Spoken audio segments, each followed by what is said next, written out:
সে জানি আমরা। তাহলে ওকে ওদের ঘরে পাঠিয়ে দিচ্ছ কেন? হুট করে এসে বললেই তো আর হয় না যে বাবা বিয়ে করেছি আমি। আগে আমাদের বুঝতে দাও বিষয়টা। দুই পরিবার বসে একটা সিদ্ধান্তে উপনীত হয়ে নেই। আর হ্যাঁ, এর মধ্যে আলাদা থাকবে তোমরা। বাবার কথায় চমকে উঠল নির্ময়। বিয়ে করেছে সে কি আলাদা থাকার জন্য নাকি? বউ থাকতেও ব্যাচেলারদের মতো জীবনযাপন করতে হবে তাকে? এ কেমন কথা? এত বছর না হয় বাধ্য হয়ে একা থেকেছে, তাই বলে এখনো? অসম্ভব। নির্ময় নড়ে চড়ে উঠল একটু, আমতা আমতা করে বলল। তো এখনই সিদ্ধান্ত নাও না, সমস্যা কি? ছেলের বেহায়াপনা দেখে অবাক হচ্ছে সুলতান সাহেব। একে তো একা একা বিয়ে করে বাড়ি ফিরেছে, সে কথা আবার বড় মুখ করে বলছে ও বারবার। চোখ মুখে কোনো লজ লজ্জা বা অপরাধের রেশটুকু নেই। এখন যেই আলাদা থাকার কথা বলেছে, ছেলে যে তার অধৈর্য হয়ে পড়েছে তা তাকে দেখেই বোঝা যাচ্ছে। তার চুপচাপ অন্তর্মুখী স্বভাবের ছেলেটা এতটা নির্লজ্জ আর বেহায়া হয়ে উঠল কবে বোধগম্য হচ্ছে না সুলতান সাহেবের। যাতে দাঁত চাপলেন তিনি, ছেলের দিকে তাকিয়ে বললেন। ফজরের আজানের সময় হয়ে গেছে, একটু পরে আজান দিবে। এই ব্যাপারে আমরা পরে কথা বলবো। সুলতান সাহেবের কথার উপর আর কথা বলল না কেউই। তাদের কাছ থেকে বিদায় নিয়ে চৈচির হাত টেনে তাদের ঘরে নিয়ে গেলেন শ্যামিলী বেগম। নির্ময় অসহায় দৃষ্টিতে তাকালে চৈচির যাওয়ার পানে, বিড়বিড়িয়ে বলল। চঞ্চল ভাই আর নেহা আপু রাতের আধারে ধরা পড়ে 2-4টা চড় থাপ্পড় খেয়েও এক হয়ে গেল, আর আমি সোজা বিয়ে করেও বউয়ের কাছে থাকার অনুমতি পেলাম না। এই কেমন নির্মম বিচার! এর থেকে 2-4টা চড় থাপ্পড় মেরে বাবা বলতো যে যা তোর বউকে নিয়ে ঘরে যা। সময় বয়ে চলেছে নিজের গতিতে। মাঝখানে কেটে গেছে গোটা একটা দিন। এখন সন্ধ্যা বেরিয়ে ধরণীতে হানা দিয়েছে রাতের তমসা। ঘড়ির কাঁটায় টিকটিক করে জানান দিচ্ছে রাত 12টা বেজেছে প্রায়। নির্ময় বিছানায় শুয়ে শুয়ে ছটপট করছে ভীষণভাবে। আজ সারাদিনে চৈত্রীর সাথে নির্ময়ের দেখা হয়নি একবারও। মেয়েটা জানালাটাও খোলেনি আজ একবারও। কি হলো না হলো কিছুই জানতে পারছে না সে। এদিকে তার বাবা মাও কিছু জানাচ্ছে না, কি সিদ্ধান্ত নিল না নিল, নাকি এখনো নেয়নি, কিছুই বুঝতে পারছে না। বাবার মায়ের কাছে এখন জিজ্ঞেসও করা যাচ্ছে না এই বিষয়ে কিছু। এমনিতেই তো কম নির্লজ্জগিরি করেনি, একা একা বিয়ে পর্যন্ত করে ফেলেছে। কিন্তু বাবা মাও তো কিছু জানাচ্ছে না। শেষে লজ্জা শরম ফেলে বাবার কাছে রাতের খাবারের সময় জিজ্ঞেস করেছিল। বাবা, কি সিদ্ধান্ত নিলে তোমরা? নির্ময় এই প্রশ্ন করে নিজের নির্লজ্জতার প্রমাণ দিলেও তাকে হতাশ করে তার প্রশ্নের কোনো উত্তর দেয়নি সুলতান সাহেব। চুপচাপ খেয়ে দিয়ে নিজের রুমে চলে গিয়েছিল সে। এদিকে চৈত্রীকে কাল এখান থেকে নিয়ে তার মা আবার মেরেছে টেরেছে নাকি কিছুই জানতে পারেনি নির্ময়।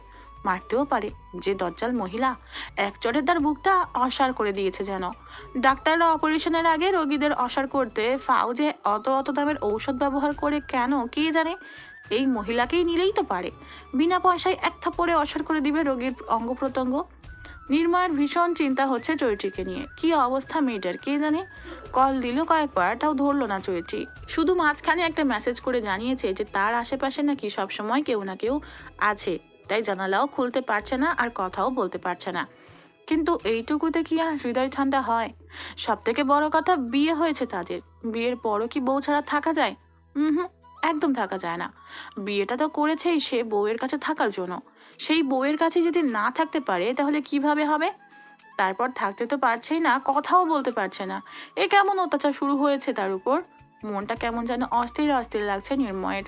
তার অস্থিরতার মাঝেই কর্কশ কণ্ঠে বেজে উঠল তার মোবাইলটা। বিছানার উপরেই এতক্ষণ অনাদরে ফেলে রাখা ছিল তার ফোন নামক জড়বস্তু। নির্ময় পাশ ফিরে তাকালো সেদিকে। মোবাইলের স্ক্রিনে ভেসে উঠল গর্ধব মহিলা নামটা। যাক, অবশেষে কল করেছে তাহলে। নির্ময় ঠোঁটের কোণে ভেসে উঠল প্রশান্তির হাসি। দ্রুতই সে ধরল কলটা, কানের কাছে নিয়ে অস্থির কণ্ঠে বলল। হ্যালো, কি অবস্থা তোমার? সমস্যা কি? সারাদিন কোনো খোঁজ খবর নেই কেন? চৈত্রী বুঝলো নির্ময়ের উৎকণ্ঠা। সে হাসলো একটু। লোকটা তার কোনো খোঁজ না পেয়ে একটু বেশি অস্থির হয়ে উঠেছে বোধহয়। চৈত্রী তাকে আশ্বস্ত করার উদ্দেশ্যে স্বাভাবিক কণ্ঠেই বলল। আমি ঠিক আছি, চিন্তা করবেন না আপনি। নির্ময়ের অস্থিরতা কমল না তবুও। অস্থিরতা ভরা কণ্ঠেই সে আবার বলল। সারাদিন খোঁজ খবর নেই, আর এখন এসে বলছো চিন্তা করবেন না? এমন করলে চিন্তা তো এমনিতেই চলে আসে। আমি ঠিক আছি তো। ফোঁস করে নিঃশ্বাস ছাড়ল নির্ময়। কণ্ঠ কিছুটা স্বাভাবিক করে বলল। ঘুমিয়েছে সবাই? কেন? বাইরে চলে এসো। চৈত্রী জানতো নির্ময় এখন এমন কিছুই বলবে, কিন্তু এই মুহূর্তে বাইরে তো যাওয়া যাবে না, কিছুতেই না। আগেরবার চঞ্চল ভাই আর নিহা আপুর কথা বেশ মনে আছে তার। সেই একই ঘটনার পুনরাবৃত্তি যদি আবার ঘটে তবে কেলেঙ্কারি হয়ে যাবে। লজ্জায় কারো সামনে দাঁড়ানোর আর উপায় থাকবে না। এমনিতেই তারা কম দোষ তো আর করেনি দুজন। বাবা মাকে না জানিয়ে বিয়ে করেছে। বাবা মায়ের কাছে তাদের ছেলে মেয়ের এই অপরাধের চেয়ে আর বড় অপরাধ কি হতে পারে? তপ্ত নিঃশ্বাস ছাড়লো চৈত্রী। নির্ময়কে বোঝানোর সুরে বলল, না, সেদিন রাতে বাবা দরজা খোলা পেয়ে চঞ্চল ভাই আর নেহা আপুকে ধরেছিল। আজ আবার যদি আমাদের ধরে কেলেঙ্কারি হয়ে যাবে। এমনি আমাদের নিয়ে সমস্যা চলছে বাড়িতে, এখনও কেউ মেনে নেয়নি আমাদের। এখন যদি আবার এই রাতের অন্ধকারে আমরা দুজন আবারও কারো কাছে ধরা পড়ি, তবে সমস্যা বাড়বে বই কমবে না। নির্ময় ভেবে দেখলো চৈত্রী ভুল বলেনি কিছু। ঠিকই, তারা এই মুহূর্তে পারিবারিক সমস্যায় জর্জরিত। বিয়ে করেছে একারা একারা। এই মুহূর্তে কারো হাতে আবার ধরা পড়া মানেই নিজের পায়ে নিজে কুড়াল মারা। নির্ময় উঠে দাঁড়ালো বিছানা ছেড়ে, বলল, আচ্ছা, ছাদের দরজা খোলো। ব্রু কুচকালো চৈত্রী, বলল, ছাদের দরজা খুললে কি হবে? খুলতে বলেছি, খুলবে। সময় নষ্ট না করে তাড়াতাড়ি দরজা খুলো। এখন আমার কাছে 1 মিনিটও অনেক মূল্যবান, বুঝো তুমি? চৈত্রী বলতে চাইলো আরো কিছু, কিন্তু বলতে দিল না নির্ময়। সে তাড়া দিয়ে বলল, তাড়াতাড়ি দরজা খোলো। এখন রাখছি আমি। কথাটুকু বলেই কলটা কেটে দিল নির্ময়। চৈত্রী ব্রুকুচকে খানিক সময় চেয়ে রইল মোবাইলের দিকে। অতঃপর নীরবে নিঃশব্দে উঠে এলো ছাদের দিকে। চুপি চুপি দরজা খুলে দাঁড়ালো ছাদের এক কোণে। নির্ময় হয়তো ওপাশে তাদের ছাদে আসবে, কথা বলবে তার সাথে। কিন্তু বেশ কিছুক্ষণ অপেক্ষা করার পরও নির্ময়ের দেখা পেল না চৈত্রী। কোথায় নির্ময়? তাকে এত তাড়া দিয়ে কোথায় হাওয়া হয়ে গেল এই লোক? হয়তো সে ছাদে আসেনি এখনো। তাকে এত সময়ের দাম দেখিয়ে নির্ময় নিজেই এখনো এসে পৌঁছাতে পারেনি ছাদে। কি যেন বলেছিল নির্ময়, তার সময়ের অনেক মূল্য। কোথায় গেল এখন সেই মূল্য? চৈত্রী সেই কখন চলে এলো ছাদে, আর সে এখনো পৌঁছাতে পারেনি। চৈত্রী অপেক্ষা করতে লাগলো নির্ময়ের পথ চেয়ে। তবে দেখা মিলছে না তার কাঙ্ক্ষিত পুরুষের। মোবাইলের লাইটটাও বন্ধ করে রেখেছে। আবার কেউ এখানে আলো জ্বলতে দেখে না আবার সন্দেহ করে। তাই সব আলো নিভিয়ে অন্ধকারে ঘাপটি মেরে চৈত্রী অপেক্ষা করছে নির্ময়ের। যদিও একটু ভয় ভয় লাগছে তার, তবুও নির্ময়ের সাথে একটু দেখা করার লোভে দাঁড়িয়ে আছে সে। আজ সারাদিনে একবারও দেখা হয়নি তার স্বামী নামক প্রেমিক পুরুষটার সাথে। চৈত্রীর ভয়ের ভাবনার মধ্যেই সে নিজের পাশে অনুভব করলো কাউকে। কলিজাটা ধক করে উঠলো তার। তবে কি সে ছাদে উঠেছে টের পেয়ে গেছে কেউ? কিন্তু বাড়ির কেউ হলে পাশে এসে এভাবে নিশ্চুপ হয়ে দাঁড়িয়ে থাকবে কেন? এখানে এসেই তো হুলস্থুলু বাঁধিয়ে দিবে, বা অন্তত পক্ষে তাকে বলবে কিছু। আচ্ছা, তার পাশে অবস্থানরত ব্যক্তিটা আবার কোনো অশরীরই নয় তো? ভয় হচ্ছে চৈত্রীর ভীষণ। রাত 12টা তো পেরিয়ে গিয়েছে। অনেকের মুখেই সে শুনেছে রাতের এই সময়টা নাকি ভালো না। এই সময় নাকি বাহিরে ভূত পেয়ে তার অশরীরীদের আনাগোনা থাকে। তাছাড়া ছোটবেলা থেকে চৈত্রী শুনেছে তাদের ছাদের কিনারা ঘেঁষে দাঁড়িয়ে থাকা তেঁতুল গাছটার নাকি ভূতের উপদ্রব রয়েছে। কথাগুলো ভাবতেই অন্তরাত্মা কেঁপে উঠল চৈত্রীর। পাশ ফিরে তাকিয়ে কে কি কেন কিছু দেখা বা জিজ্ঞেস করার সাহস হচ্ছে না তার। চৈত্রী শুনেছে ভূত প্রেতের সামনে নাকি ঘাড় বাঁকিয়ে তাকাতে নেই, তবে তারা তৎক্ষণাৎ ঘাড় মটকে দেয়। ভয় যেন আস্তে পৃষ্ঠে জড়িয়ে ধরল চৈত্রীকে। হৃদযন্ত্রটা অসম্ভব গতিতে লাফিয়ে চলছে তার। ভয়ে গলা শুকিয়ে আসছে। না, এখান থেকে তাকে পালাতে হবে এখনই। এই ভূত প্রেতের হাতে এই মুহূর্তে নিজের জীবনটা দেওয়ার কোনো শখ নেই তার। নতুন বিয়ে হয়েছে তার, এখনো নির্ময়ের সাথে সংসার করা বাকি, 2-4টা বাচ্চা পয়দা করা যে বাকি। মনে মনে সৃষ্টিকর্তাকে স্মরণ করলো চৈত্রী। দৌড় লাগালো পিছন ঘুরে, কিন্তু দৌড়ে আর যেতে পারলো না সে। পিছন থেকে একটা শক্তপোক্ত পুরুষালী হাত এসে হাত টেনে ধরলো তার বাম হাতটা। শীতল সে পুরুষালী হাতটা। চৈত্রী ভয় পেয়ে গেল আরো। সে শুনেছে ভূত প্রেতের হাতও নাকি ঠান্ডা হয় এমন। এ নির্ঘাত কোনো ভূত প্রেতই হবে। কেন যে সে নির্ভয়ের কথা মতো আজ ছাড়ে আসতে গেল কে জানে। শেষ পর্যন্ত কিনা তাকে ভূত প্রেতের হাতে নিজের জীবনটা দিতে হবে। ভাবতেই সারা শরীর থরথর করে কাঁপতে শুরু করলো তার। চোখ জোড়া ভরে এলো, মনে হচ্ছে এখনই জ্ঞান হারাবে সে। ঠিক তখনই পিছন থেকে ভেসে এলো এক চেনা কণ্ঠস্বর। সে বলল, সমস্যা কি? এভাবে রোগীর মতো কাঁপছো কেন? চমকে উঠল চৈত্রী। এই তো নির্ময়ের কণ্ঠস্বর। নির্ময় এখানে এলো কোথা থেকে? ওদের বাসার ছাদ থেকে এ বাসার ছাদে এই লোক এলো কিভাবে? নিচের দরজা তো আটকানো ভিতর থেকে, আর তাদের 2 ঘরের ছাদ এতটাও কাছে নয় যে লাফিয়ে আসতে পারবে। তার মানে কি এই ভূতটা বসে নিয়ে ফেলেছে নির্ময়কে? নির্ময়ের দেহের মধ্যে ঢুকে গেছে ভূতটা? এটার কি সর্বনাশ হলো শেষমেশ? বিয়ের পরের দিনই কিনা তার স্বামীকে বশ করে নিল ভূতে। এখন কিনা এক মানুষরূপী ভূত স্বামীর সাথে সংসার করতে হবে তাকে। চাপা কান্নার আওয়াজ আসতে শুরু করলো চৈত্রীর কণ্ঠনালী থেকে। কেঁদে কেঁদেই সে বলতে শুরু করলো, এ আমার কি সর্বনাশ হলো গো, শেষে কিনা এই দিনটাও আসলো আমার জীবনে। এখন আমার কি হবে গো? এত বড় সর্বনাশ আমার কেন হলো গো? চৈত্রীর এমন উদ্ভট বিলাপের সুরে কান্নায় ব্রু কুচকে এলো নির্ময়ের। সে ব্রু কুচকে জিজ্ঞেস করলো, এভাবে কাঁদছো কেন? আর তোমার আবার কি সর্বনাশ হলো? চৈত্রীর কান্নায় বিরতি দিল একটু, নাক টেনে টেনে বলল। সর্বনাশের আর বাকি আছে কি? যা হওয়া তা তো হয়েই গেল। নির্ময় বুঝলো না কিছুই। সে চোখ ছোট ছোট করে তাকালো চৈত্রীর পানে, বলল, এত হেয়ালি না করে ঝেড়ে কাশো তো এবার। কাঁদছো কেন? কি সর্বনাশ হয়েছে তোমার? চৈত্রী অন্ধকারে তাকালো নির্ময়ের মুখ পানে। যদিও এই আধারে তার মুখ স্পষ্ট নয়, চাঁদের আলোয় শুধুমাত্র অবয়ব বোঝা যাচ্ছে। চৈত্রী এক হাত উঁচিয়ে রাখলো নির্ময়ের গালে, নাক টেনে টেনে বলল, এই যে ভূত ধরেছে আপনাকে, বিয়ের 2 দিন যেতে না যেতেই আমার স্বামীকে ভূত বশ করে নিল। হাই খোদা, এ কি সর্বনাশ হলো আমার। নির্ময় যেন আকাশ থেকে পড়লো চৈত্রীর কথায়। ভূতে ধরেছে তাকে? কি আবল তাবল বলছে এ মেয়ে। নির্ময় চোখ বড় বড় করে তাকালো চৈত্রীর পানে, বলল, হালকা লাল পানীয় সেবন করে এসেছো নাকি? নয়তো এই ধরনের উদ্ভট কথা কেন বলছো? আমাকে ভূতে কেন ধরতে যাবে? চৈত্রী হাতের উল্টো পিঠে চোখ মুছলো, বলল, পাগল কখনো নিজেকেই বলে সে পাগল? তেমন ভূতে ধরা মানুষ কি কখনো বলবে আমাকে ভূতে ধরেছে? নির্ময় তীক্ষ্ণ দৃষ্টিতে তাকালো চৈত্রীর পানে, চিবিয়ে চিবিয়ে বলল, তোমাকে আমি শুধু শুধু গর্ধব মহিলা বলি না, তুমি আসলেই গর্ধব একটা। এই যুগে এসে এই ভূত প্রেতে বিশ্বাস করে কেউ? চৈত্রী পাত্তা দিল না নির্ময়ের কথায়। সে আলতোভাবে হাত ধরলো নির্ময়ের, তাকে অভয় দিয়ে বলল, আপনি একদম চিন্তা করবেন না নির্ময় ভাই, আমি কালই আপনাকে ওঝার কাছে নিয়ে যাব। ওঝা আপনার ভূত ছাড়িয়ে দেবে কিছুক্ষণের মধ্যেই, তারপর আপনি ভালো হয়ে যাবেন আবার। দাঁতে দাঁত চাপলো নির্ময়, বলল, আর একটা কথা বললে এক চড়ে তোমার মাথার ভূত আমি ছাড়িয়ে দেবো, গর্ধব মহিলা। এত কষ্ট করে গাছ বেয়ে ছাদে উঠে এসেছি তোমার সাথে সময় কাটাতে, আর তুমি কিনা ভূত ভূত করে হেদিয়ে মারছো। তোমার ওই নরম গালে আমার শক্ত হাতের থাপ্পড় পড়ার আগে এই ভূত ভূত জপ থামাও বলছি। চৈত্রী অবাক হলো, গোল গোল চোখে তাকালো নির্ময়ের পানে, অবাক কণ্ঠেই বলল, আপনাকে তাহলে ভূতে ধরেনি নির্ময় ভাই? আপনি গাছ বেয়ে আমাদের ছাদে উঠেছেন? নির্ময় চোখ ছোট ছোট করে তাকালো চৈত্রীর পানে, বলল, হ্যাঁ, কেন? তুমি ভেবেছিলে কি আমি হাওয়ায় উড়ে ওই ছাদ থেকে এই ছাদে চলে এসেছি? ঠিক, সে তো এমন কিছুই ভেবেছিল। আর সেজন্যই তো সে ভেবেছিল ভূতে ধরেছে নির্ময়কে। কিঞ্চিত সময় নিয়ে চৈত্রী তাকিয়ে রইল অন্ধকারে নির্ময়ের মুখশ্রীর অবয়বের পানে। হঠাৎ তার মনে পড়লো কিছু একটা। ঝাঁঝালো কণ্ঠে সে বলল, তাহলে আমার পাশে এসে কথা বলেননি কেন? অন্ধকারে ভূতের মতো দাঁড়িয়েছিলেন কেন? আমাকে ভয় দেখাতে? নির্ময় সরদৃষ্টিতে তাকালো চৈত্রীর পানে, বলল, ভয় কেন দেখাতে যাব তোমাকে? গাছ বেয়ে ছাদে উঠতে উঠতে হাঁপিয়ে গিয়েছিলাম, তাই দাঁড়িয়ে দাঁড়িয়ে একটু শান্ত করছিলাম নিজেকে। চৈত্রী বোকা বোকা দৃষ্টিতে তাকালো নির্ময়ের পানে। কি হলো আর সে কি ভেবেছিল? আসলেই সে গর্ধব মহিলা, নয়তো কিছু না জেনে না বুঝে এত সব কেউ নিজের মনে মনে ভাবে নাকি? নির্ময় তাকালো চৈত্রীর পানে, সময় ব্যয় করলো না আর।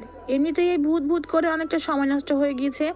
এরপর আরো সময় এখানে খোলা আকাশের নিচে অতিবাহিত করলে ধরা পড়ার ভয় আছে। তাছাড়া সময়ও তো যাচ্ছে। এরপর রাত শেষ হলে বউয়ের কাছে তো আর থাকতে পারবে না। সে অনুমতি এখনো পাশ হয়নি নির্ময়ের জন্য। নির্ময় হাত ধরলো চৈত্রীর, বলল, চলো রুমে চলো। চমকে উঠলো চৈত্রী। রুমে চলো মানে কি? এই লোক এই মধ্যরাতে কিনা ওর রুমে যাবে? তারপরে যদি কারো কাছে ধরা পড়ে যায় তখন কি হবে? ভাবতেই অন্তরাত্মা কেঁপে উঠলো চৈত্রীর। ভয় পেল সে, ভয়ার্ত কণ্ঠেই বলল, কার রুম? কোন রুম? নির্ময় ভাবলেশীন, সে নির্বিকার ভঙ্গিতে বলল, কেন তোমার রুমে? আমার বউয়ের রুমে ছাড়া আর কার রুমে যাব আমি? কিন্তু কোনো কিন্তু নয়। নির্ময় চৈত্রীর হাত টেনে ঢুকলো, পা রাখলো ভিতরে। আস্তে করে লাগিয়ে দিল ছাদের স্টিলের দরজাটা। সিঁড়ি বেয়ে নামতে নামতে বলল, আজ আমি থাকবো তোমার সাথে, তোমার বিছানায় তোমার সাথে ঘুমাবো। আঁতকে উঠলো চৈত্রী, কাঁপা কাঁপা কণ্ঠে বলল, মানে কি এসবের? বিয়ে করেছি কি বউ রেখে আলাদা থাকার জন্য নাকি? বিয়ের পরও কেন ব্যাচেলরদের মতো থাকবো আমি? তাছাড়া বিয়ে করেছি কিন্তু আমার বাসর হয়নি এখনও। এর থেকে লজ্জাজনক আর কি হতে পারে বলো তো? ঢাকা গিয়ে আমার এই মুখখানা আমি বন্ধু বান্ধবদের কীভাবে দেখাবো তাই বুঝতে পারছি না। কি একটা অবস্থা! বাড়িতে এসে এমন কিছু হবে বুঝতে পারলে বাসর না সেরে বাড়িতেই আসতাম না আমি। বিয়ে করে বাসর সেরে তবেই এ মুখ হতাম। চৈত্রী হতভম্ব। কি সব বলছে এই লোক? এই লোকটা ধীরে ধীরে বেপরোয়া আর ঠোঁট কাটা হচ্ছে ভীষণভাবে। অকপটে কিভাবে বাসনের কথা বলছে, লজ্জা করছে না একটুও? কিন্তু এর কথা শুনে চুয়েটির লজ্জা লাগছে ভীষণ। লজ্জায় মাটির সাথে মিশে যেতে ইচ্ছে করছে একদম। তবে লজ্জা পেয়ে বসে থাকলে এই মুহূর্তে চলবে না। এই ব্যাটার পাগলামি থামাতে হবে, নয়তো আজ ধরা পড়লে আবার একটা ঝামেলা হবে। ঢোক গিল চৈত্রী, বলল। পাগল হয়েছেন নাকি? কেউ দেখে ফেললে কি হবে বুঝতে পারছেন? নির্ময় উত্তর দিল না কোনো। চৈত্রীর হাত টেনে ঢুকলো সে রুমের ভিতর। নিঃশব্দে আটকে দিল দরজাটা। ঘুরে দাঁড়ালো চৈত্রীর দিকে, বলল। বউ ছাড়া থাকা যে কতটা যাতনার তুমি বুঝবে কি? তোমার তো বউ নেই, তাই এত বড় বড় কথা বলছো। বউ থাকলে ঠিক বুঝতে আমার যন্ত্রণাটা। বাম হাতটা উঁচিয়ে ধরলো চৈত্রী। সে হাতের তর্জনী আঙুল তাক করলো নির্ময়ের দিকে, বলল। দেখুন। নির্ময় পা বাড়িয়ে হাঁটা ধরলো বিছানার দিকে। হাঁটতে হাঁটতে বলল। আজ কিছু দেখার ইচ্ছে নেই আমার। নিজেকে নিয়ন্ত্রণ করতে চাইছি কয়েকটা দিন। আজ শুধু এসেছি তোমাকে বুকে জড়িয়ে ঘুমাতে। চারদিকে এত শীত শীত পড়েছে তো, এই সময় বউ ছাড়া ভীষণ অসহায় লাগে নিজেকে। মনে হয় আমি যেন অসহায় এক পোলট্রি মুরগির বাচ্চা। একটু থামলো নির্ময়, চৈত্রীর দিকে চোখ টিপে চেয়ে বলল। তবে চিন্তা করো না বউ, খুব শীঘ্রই দেখবো আমি তোমার ইচ্ছা পূরণ করবো তাড়াতাড়ি। তার আগে আজ একটু ঘুমাই ঠিক করে। কাল রাতে বাসে ঘুম ভালো হয়নি, বলা যায় না, আবার সামনের দিনগুলোর রাতেও ঘুম নাও হতে পারে, তাই না? তাই সব ঘুম আজ রাতে পুষিয়ে নিতে চাইছি একটু। চৈত্রী হতভম্ব বিস্মিত। কি বললো এই ঠোঁটকাটা নির্লজ্জ নির্ময়? ভাবতেই লজ্জায় যেন কান দিয়ে ধোঁয়া বেরোতে লাগলো তার। লজ্জায় গাল দুটো লাল হয়ে উঠলো নিমেষেই। ছি ছি ছি, কি নির্লজ্জ লোক, মুখে আটকায় না কোনো কথা। নির্ময় শুয়ে পড়লো বিছানায়। চৈত্রীকে ডাক দিয়ে বলল। লজ্জা পরে পাবে, ঘুমাবো একটু, রাত অনেক হয়েছে, তাড়াতাড়ি কাছে এসো। চৈত্রী গেল না। তার অবাকতার রেশ কাটেনি এখনো। তার উপর লজ্জা হচ্ছে ভীষণ। এই লোকের সাথে সত্যিই কি তাকে আজ এক বিছানায় পাশাপাশি ঘুমাতে হবে? ভাবতেই বুকের ভিতরের যন্ত্রণাটা নিচে উঠছে। কেমন ভীত লাগছে নিজেকে। চৈত্রীকে নড়তে না দেখে নির্ময় তাড়া দিল আবারও, বলল। নিজে থেকে আসবে নাকি এখন কোলে করে নিয়ে আসতে হবে? কোনটা চাইছো তুমি? সুনীল সুন্দরভাবে ঘুমাতে এসেছি, ঘুমাতে দাও, নয়তো আজ কিন্তু আর ঘুম হবে না সারা রাত। বুঝতেই পারছো আমি কি বোঝাতে চাইছি? চৈত্রীর কান দুটো ঝাঁঝা করে উঠলো আবারও। এই লোক এত নির্লজ্জ কেন? যখনই মুখ খোলে তখনই যত সব নির্লজ্জ মার্কা কথা বের করে মুখ থেকে। চৈত্রী গেল বিছানার কাছে, কপট রাগ দেখিয়ে বলল। উঠুন তাড়াতাড়ি, এক্ষুনি বের হন আমার রুম থেকে, নিজের ঘরে গিয়ে ঘুমান। নির্ময় উঠল না। চৈত্রীর হাত টেনে হ্যাঁচকা টান মারল সে। আকস্মিক হামলা সামলাতে না পেরে চৈত্রী হুমড়ি খেয়ে পড়ল নির্ময়ের বুকের উপর। তৎক্ষণাৎ নির্ময় চেপে ধরল চৈত্রীর কোমরটা। দুষ্টু হেসে বলল। আমি আমার ঘর এবং আমার রুমেই আছি জান। আমার বউয়ের যা, সে সব কিছুই তো আমার, বোঝো না কেন তুমি? নির্ময়ের এমন হঠাৎ স্পর্শে কেঁপে উঠল চৈত্রী। অজানা এক অনুভূতিতে শিহরণ জেগে উঠল যেন তার সর্বাঙ্গে। শীতল এক পশলা রক্তস্রোত বয়ে যাচ্ছে তার শীত দ্বারা পেয়ে। ঢোকিল চৈত্রী, কাপা কাপা কণ্ঠে বলল। কেউ এসে বললে। চৈত্রীর কথাটা আর সম্পূর্ণ করতে দিল না নির্ময়। কথার মাঝেই সে থামিয়ে দিল চৈত্রীকে। তার বলিষ্ঠ দেহের ভাঁজে শক্ত করে জড়িয়ে ধরল চৈত্রীর নরম কোমল ছোট্ট দেহটা। মুখ গুজল চৈত্রীর ঘাড়ে, বলল। কথা বলো না তো, ঘুমাতে দাও একটু। নির্ময়ের অনাকাঙ্ক্ষিত স্পর্শগুলোই শিরশির করে উঠছে চৈত্রীর দেহ মন। আকস্মিক এই স্পর্শ যেন নিতে পারছে না সে। ভিতরে ভিতরে শুরু হয়েছে সমুদ্রের ন্যায় উত্থাল ঢেউ। চৈত্রী নিজেকে ছাড়ানোর চেষ্টা করলো নির্ময়ের শক্ত হাতের বন্ধন থেকে, বলল। কেউ এসে বললে কি হবে বুঝতে পারছেন? বিরক্ত হলো নির্ময়, নাক মুখ কুঁচকে বলল। নড়ো না তো, আর সাথে মুখটাও বন্ধ করো। এমনিতে এত রাতে নিজের ঘুম বাদ দিয়ে তোমার রুমে কেউ আসবে না, কিন্তু এই মুহূর্তে তুমি যে পরিমাণ পেঁচাল শুরু করেছো তাতে মনে হচ্ছে চলে আসবে। চুপ করে গেল চৈত্রী। নির্ময় এক হাত বাড়িয়ে হাতটা রাখলো মেয়েটার চুলের ভাঁজে। বিলি কাটতে কাটতে বলল। ঘুমিয়ে পড়ো, ঘুম পেয়েছে আমার খুব। রাতের আধার কেটে দেখা দিয়েছে আলোর। চারদিক ভরে উঠেছে আলোয় আলোয়। প্রকৃতিরা ফিরে পেয়েছে তাদের নিজস্ব স্বকীয়তা, নিজস্ব রূপ, রং, সৌন্দর্য। চৈত্রীদের ঘরের বসার রুমে বৈঠক বসেছে সকাল সকালই। বাড়ির সকলে এখানে উপস্থিত থাকলেও উপস্থিত নেই নির্ময় আর চৈত্রী। তাদের এখানে আসার অনুমতি দেয়নি সুলতান সাহেব। কিন্তু তাই বলে কি এখানে কি কথা হচ্ছে না হচ্ছে সে বিষয়ে শুনবে না তারা? এটা হতে পারে না কখনো। চৈত্রী দরজার এক কোণে নিশ্চুপভাবে দাঁড়িয়ে আছে, বসার ঘরে কি কথা হয় না হয় শোনার জন্য। এখান থেকে লুকিয়ে চুরিয়ে সে শুনিয়ে সেই কথা আবার ঢালবে নির্ময়ের কানে। রাতে নির্ময় ছিল তার পাশে, একসাথে আজ ঘুমিয়েছে তারা। ভাবতেই কেমন লজ্জা লজ্জা লাগছে চৈত্রীর। যদিও সকালে সে ঘুম থেকে উঠে দেখতে পায়নি নির্ময়কে, হয়তো কেউ ওঠার আগেই কেটে পড়েছে ছেলেটা। যাক, এই একটা ভালো কাজ তো করলো নির্ময়, নয়তো ধরা পড়লে আজ আর তাদের রক্ষে থাকতো না।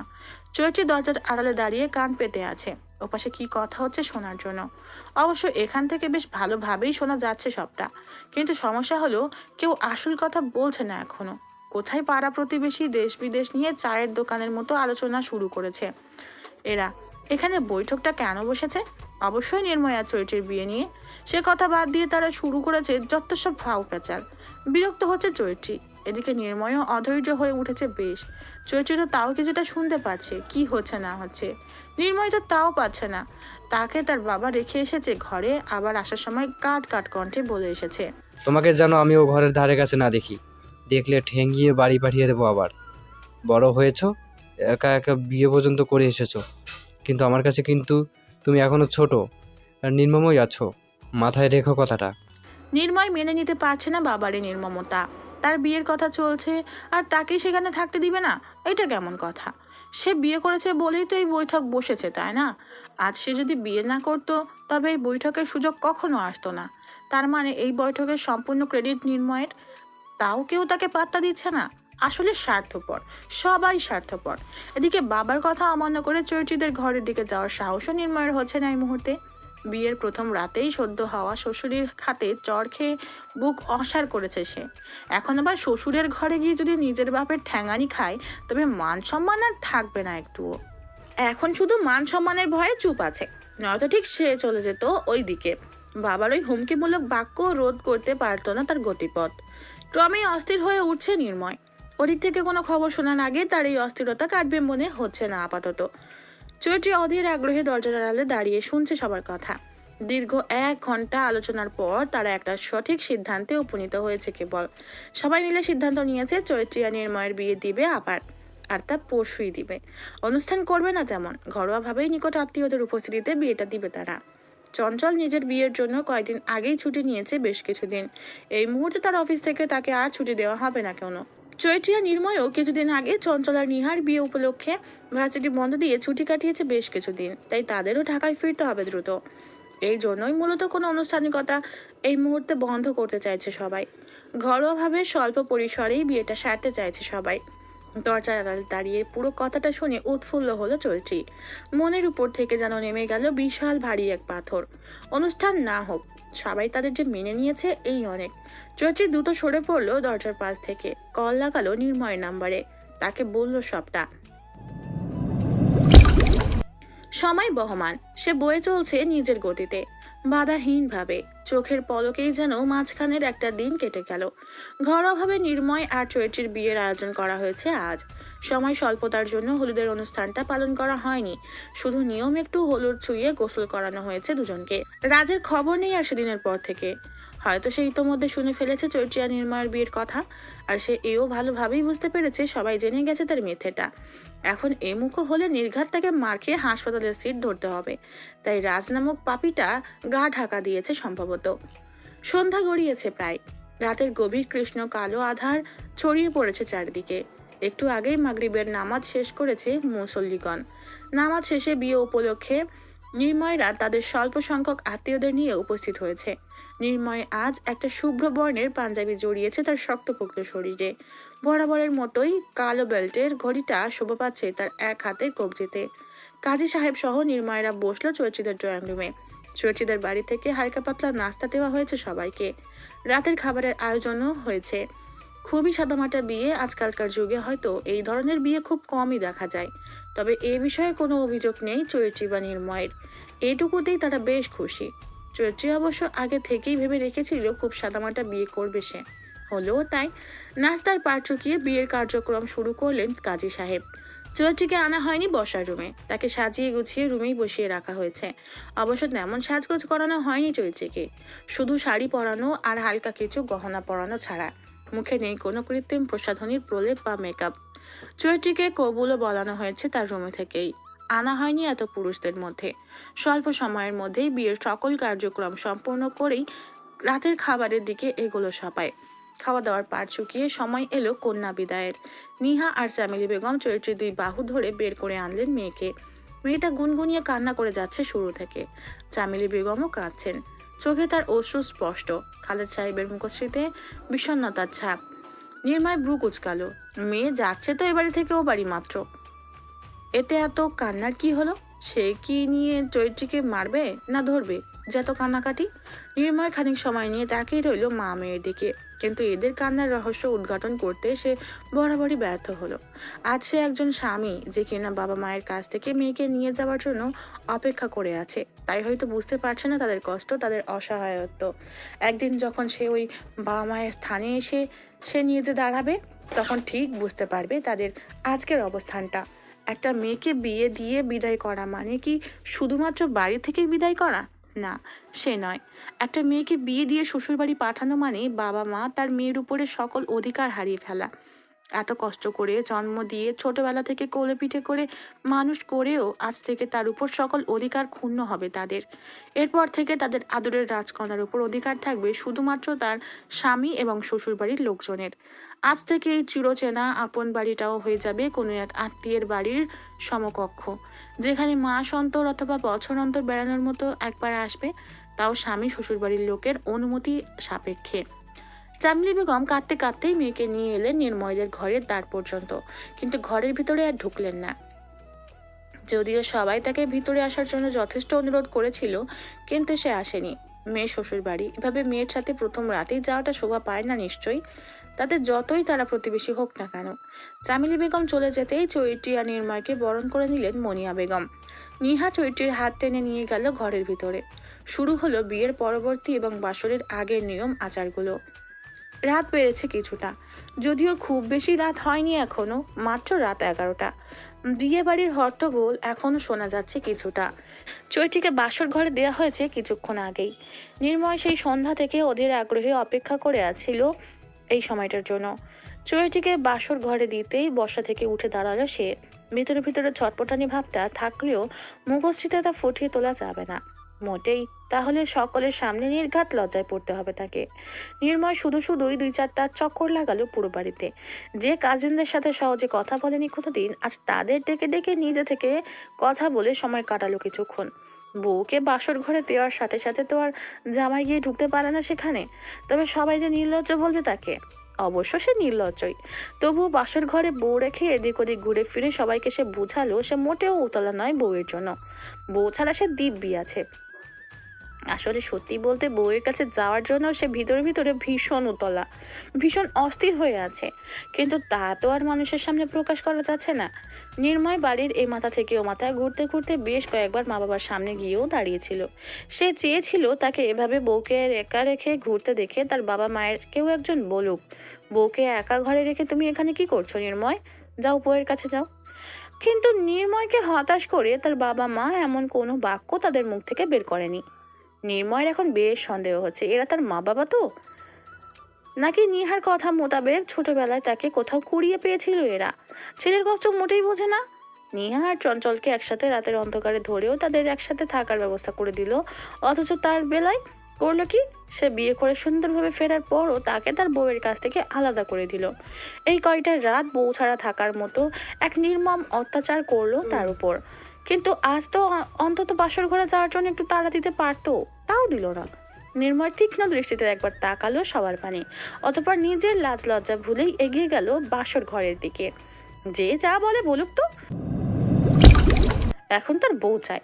আর এই অত্যাচারী পরিবারের কারোর জন্য অপেক্ষা করে থাকলে নির্ঘাত সারা জীবন বউ ছাড়াই থাকতে হবে। এরা বড়ই নির্মম প্রজাতির পরিবার। মনের মধ্যে তীব্র ক্ষোভ নিয়ে বাসর ঘরের সামনে দাঁড়াতেই তার কাজিন মহলের ছোট্ট সদস্যরা পথ আটকে দাঁড়ালো নির্ময়ের। নির্ময় ব্রু কুচকে তাকালো তাদের দিকে, গম্ভীর কণ্ঠে বলল, কি চাই? সবাই সমস্বরে বলল। টাকা। নির্ময় কপালে ভাঁজ ফেললো, বলল, কিসের টাকা? বাসরের টাকা। নির্ময় সরু দৃষ্টিতে তাকালো সবার দিকে, বলল, আমার বাসরের টাকা আমি তোদের দেবো কেন? দিতে হয়। টাকা না দিলে তোমাকে বাসর ঘরে ঢুকতে দেব না বলে দিলাম। নির্ময়ের মাথা যেন আকাশ ভেঙে পড়লো। এ কেমন কথা? তার বউ, তার বাসর, আর এটা বলছে টাকা না দিলে তার বউয়ের কাছে যেতে দিবে না, ঢুকতে দিবে না। ব্যবসা শুরু করেছে নাকি? তাছাড়া তার কাছে টাকা নেইও তেমন, যতটা আছে সব হিসাবের টাকা। সেই হিসেব করে রেখেছে চরিত্রীকে নিয়ে গিয়েই এবার হলের বাইরে নিজস্ব বাসা রাখবে। নতুন সংসার, টুকটাক কেনাকাটা করতে হবে, ঘর সাজাতে হবে। এখন সেই টাকা থেকে যদি আবার কি বিচ্ছু বাহিনীকে দিতে হয়, তবে তার কোনো কাজই তো হবে না ঠিকভাবে। নির্ময় শক্ত দৃষ্টিতে তাকালো সকলের দিকে, ধমকে বলল,